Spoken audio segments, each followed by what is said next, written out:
नमस्कार विद्यार्थी मित्रांनो, सर्वांचं स्वागत आहे आपल्या एमपीएससी टाइम्स या यूट्यूब चॅनलमध्ये। तर आपण कव्हर करत आहोत फेब्रुवारी 2025 मधील चालू घडामोडी प्रश्नोत्तर स्वरूपामध्ये आणि आपली ही डेलीची क्विज क्रमांक 15 आहे। ठीक आहे, जर याच्या आधीचे जर तुम्ही व्हिडिओ पाहिलेले नसेल तर नक्की सगळे क्विजेस जे आहेत ते बघून घ्या आणि रेग्युलरली करंट अफेअर्स जे आहे हे आपल्या चॅनलवरती अपडेट होत राहतं, तर त्याच्यामुळे ते सुद्धा तुम्ही नोट डाऊन करण्याचे सगळे क्वेश्चन्स आणि त्याचं विश्लेषण तुम्ही प्रयत्न करा। तर आता सुरुवात करूया। तर बघा, पहिला प्रश्न काय आहे, नुकत्याच प्रसिद्ध झालेल्या भ्रष्टाचार धारणा निर्देशांक CPI 2024 मध्ये भारताचा क्रमांक किती आहे? तर याचे योग्य उत्तर आहे 96। तर नुकत्याच प्रसिद्ध झालेल्या भ्रष्टाचार धारणा निर्देशांक CPI 2024 मध्ये भारताचा क्रमांक आहे 96वा। स्पष्टीकरण बघूया। तर भ्रष्टाचार धारणा निर्देशांक करप्शन परसेप्शन इंडेक्स CPI 2024, तर नुकताच करप्शन परसेप्शन इंडेक्स CPI 2024 जाहीर करण्यात आला आहे, ज्यामध्ये भारताला 96वा क्रमांक जो आहे तो मिळालेला आहे। मागील वर्षाच्या तुलनेत भारत 3 स्थानांनी घसरलेला आहे। 2023 मध्ये भारत 93व्या स्थानी होता। या निर्देशांकामध्ये सर्वात शेवटच्या क्रमांकावर दक्षिण सुदान आहे। पहिले 3 देश बघा, पहिला क्रमांक आहे डेन्मार्कचा, दुसरा आहे फिनलँडचा आणि तिसरा आहे सिंगापूरचा। भारताच्या शेजारील देशांची क्रमवारी बघा, पाकिस्तान 135वे स्थान आहे पाकिस्तानला, श्रीलंका 121वे स्थान, बांगलादेश 149वे स्थान आणि चीन 76वे स्थान। भ्रष्टाचार धारणा निर्देशांक CPI 2024 बद्दलची महत्त्वाची माहिती बघूया।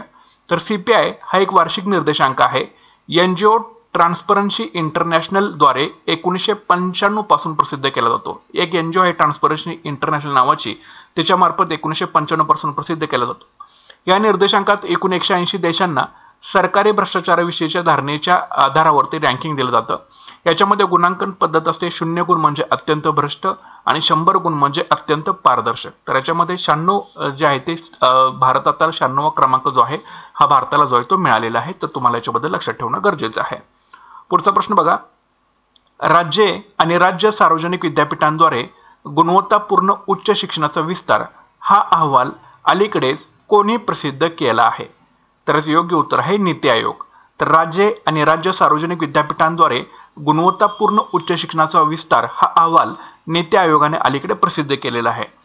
तर नीती आयोगाचा अहवाल expanding quality higher education through states and state public universities, म्हणजेच राज्य आणि राज्य सार्वजनिक विद्यापीठांद्वारे गुणवत्तापूर्ण उच्च शिक्षणाचा विस्तार हा जो अहवाल आहे हा नीती आयोगाने डिक्लेअर केलेला आहे।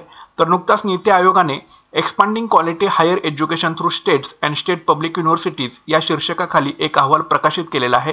हा अहवाल मुख्यतः स्टेट पब्लिक युनिव्हर्सिटीज SPUs वर केंद्रित आहे, जे भारताच्या 80% महाविद्यालयीन विद्यार्थ्यांना शिक्षण प्रदान करतं।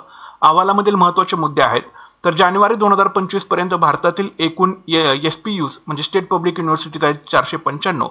सर्वाधिक SPUs असलेले जे राज्य आहे ते आहे कर्नाटक, त्याच्यामध्ये एकूण 43 SPUs आहेत।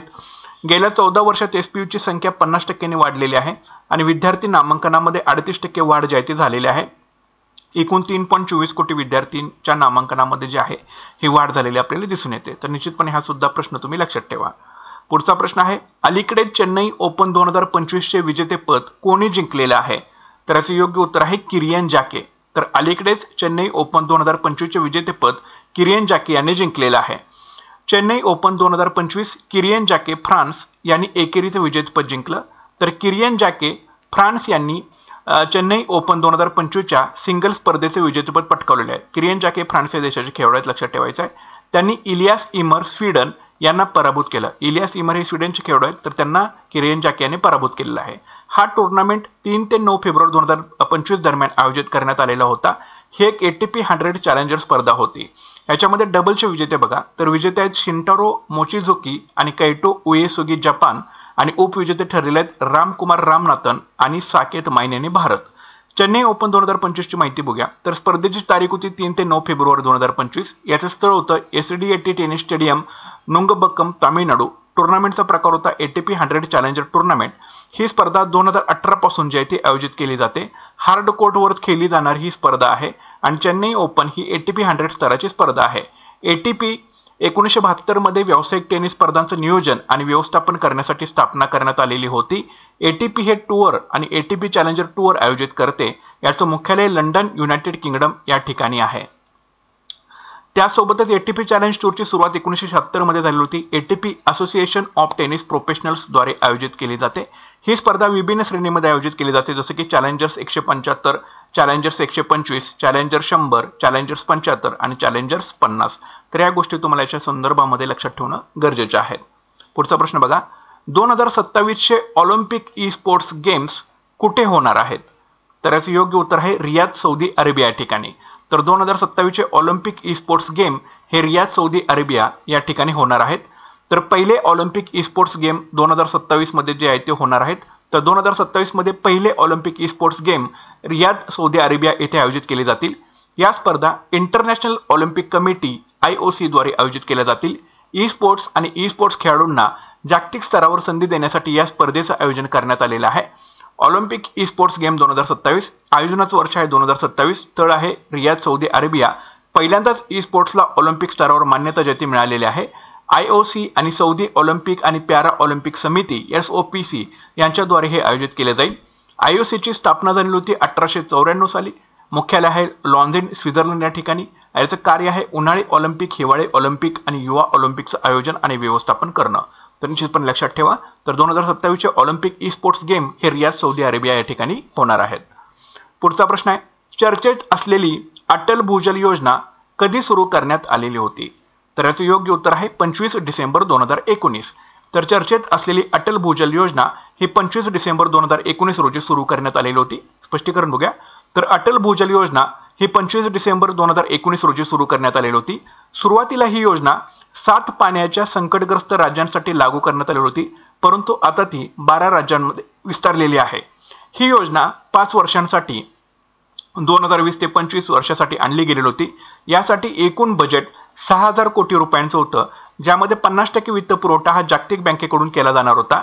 विस्तारानंतर या योजनेचं बजेट 8200 कोटी झालेलं आहे. आता ही योजना 2028 पर्यंत वाढवण्यात आलेली आहे. या योजनेचे मुख्य उद्दिष्ट म्हणजे भूजल पुनर्भरण, ग्राउंड वॉटर रिचार्ज वाढवणं, जल वापर कार्यक्षमता, वॉटर यूज इफिशियन्सी सुधारणं आणि राज्य विशिष्ट भूजल व्यवस्थापन संरचना, स्टेट स्पेसिफिक फ्रेमवर्क्स तयार करणं. महत्त्वाच्या नोंदी, भारतामध्ये 80% घरगुती पाणी पुरवठा हा भूजलावर अवलंबून आहे. यामुळे डार्क झोन जो आहे तो वाढत आहे. तर निश्चितपणे हा सुद्धा लक्षात ठेवा. तर 25 डिसेंबर 2019 ला ही अटल भूजल योजना जी आहे ती सुरू केली होती. त्याला आता एक्सटेन्शन जे आहे ते मिळालेलं आहे 2028 पर्यंत. पुढचा प्रश्न आहे, अलीकडेच बातम्यामध्ये असलेल्या पॅन्डोरा मिशनला कोणती संस्था लॉन्च करणार आहे?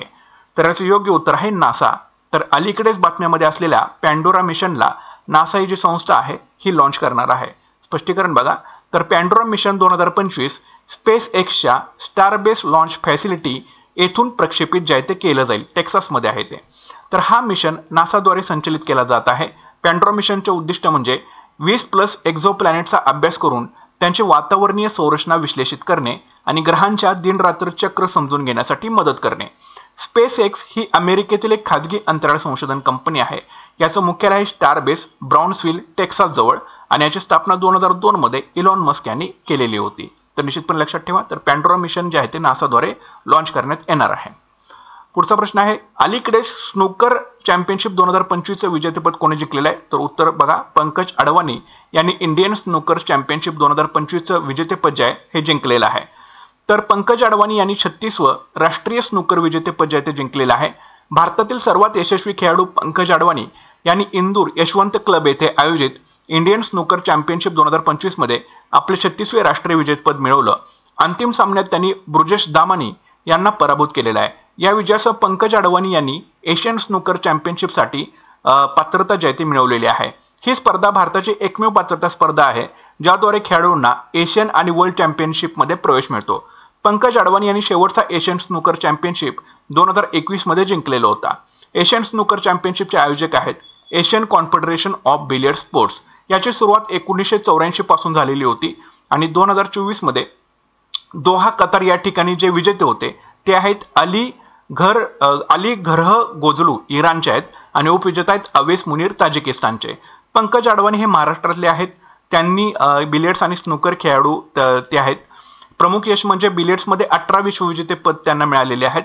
त्यांना काही महत्त्वाचे पुरस्कार आणि सन्मान देखील मिळालेले आहेत. अर्जुन पुरस्कार 2004 रोजी त्यांना मिळालेला आहे. मेजर ध्यानचंद खेलरत्न 2006 साली त्यांना मिळाला. पद्मश्री 2009 साली मिळाला आहे आणि पद्मभूषण 2018 साली त्यांना जो आहे तो मिळालेला आहे. तर अलीकडेच इंडियन स्नूकर चॅम्पियनशिप 2025 विजेतेपद कोणी पटकावलेले तर पंकज अडवाणी लक्षात ठेवायचं आहे. पुढचा प्रश्न बघा, वर्ल्ड गव्हर्नमेंट समिट 2025 कुठे आयोजित केली जात आहे? तर याचं योग्य उत्तर आहे दुबई UAE मध्ये, युनायटेड अरब एमिरेट्स मध्ये. तर वर्ल्ड गव्हर्नमेंट समिट 2025 जे आहे हे दुबई UAE म्हणजे संयुक्त अरब अमिरातीमध्ये जे आहे ते आयोजित केली जात आहे. तर वर्ल्ड गव्हर्नमेंट समिट 2025, तर वर्ल्ड गव्हर्नमेंट समिट 2025 आयोजन दुबई युनायटेड अरब एमिरेट्स मध्ये होत आहे. हे 12वं संस्करण आहे म्हणजे 12वी एडिशन आहे. हा समिट 11 ते 13 फेब्रुवारी 2025 दरम्यान होणार आहे आणि 2025-24 ची थीम आहे शेपिंग फ्युचर गव्हर्नमेंट्स, भविष्यातील सरकारांचं स्वरूप घडवण्याची याची थीम आहे. 2024 म्हणजे 11वं संस्करण जे पार पडलेलं होतं हे 12 ते 14 फेब्रुवारी 2024 रोजी. याचं स्थान होतं दुबई युनायटेड अरब एमिरेट्स मध्ये आणि 150+ देश या समिटमध्ये सहभागी होणार आहेत. ठीक आहे. समिटचे उद्दिष्ट आहे जगभरातील नेते, सरकारी अधिकारी आणि तज्ज्ञांना एकत्र आणण्यासाठी हा समिट आयोजित केला जातो. World government summit Dubai United Arab Emirates मध्ये होतं आणि 2013 मध्ये पासून याची सुरुवात जी होती ती झालेली होती. याचे मुख्य हेतू आहेत सरकारांमध्ये जागतिक संवाद प्रस्थापित करणे, भविष्यातील विचारसरणी विकसित करणे, तंत्रज्ञान नवोपक्रम यावर चर्चा करणे आणि जागतिक स्तरावरील आव्हाने सोडवण्यासाठी उपाय शोधणे. तर निश्चितपणे हा देखील प्रश्न तुम्ही लक्षात ठेवा. तर वर्ल्ड गव्हर्नमेंट समिट 2025 कुठे होते? दुबई UAE मध्ये. पुढचा प्रश्न आहे, कोणत्या देशाने अलीकडेच ऑपरेशन डेव्हिल हंट सुरू केलेला आहे? तर याचं योग्य उत्तर आहे बांगलादेश. तर बांगलादेश या देशाने अलीकडेच ऑपरेशन डेव्हिल हंट जे आहे ते सुरू केलेलं आहे. तर बांगलादेशमध्ये ऑपरेशन डेव्हिल हंट सुरू. बांगलादेशच्या हंगामी सरकारने माजी पंतप्रधान शेख हसीना यांच्या समर्थकांविरोधात ऑपरेशन डेव्हिल हंट नावाची सुरक्षा मोहीम जी आहे ती सुरू केलेली आहे. 1971 मध्ये पाकिस्तानपासून स्वतंत्र होऊन एक स्वतंत्र राष्ट्र बनलं. त्यापूर्वी ते ईस्ट पाकिस्तान म्हणून ओळखलं जात होतं.